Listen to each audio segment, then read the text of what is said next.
এগুলি কি? এগুলি জব? এটা আবার কি জব? একই না? কয় কেজি প্যাকেট এগুলো? 30 কেজি। ও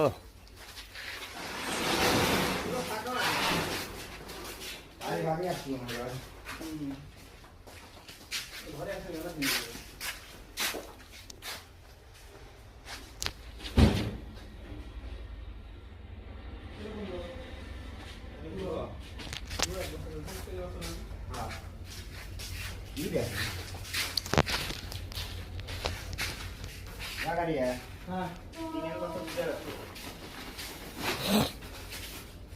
ফাটা দেখেন, ফাটা জান মানে না, আমার কোনো হেলাই করবে পারেন না, আমার ওবে দেওয়া লাগে। হুম।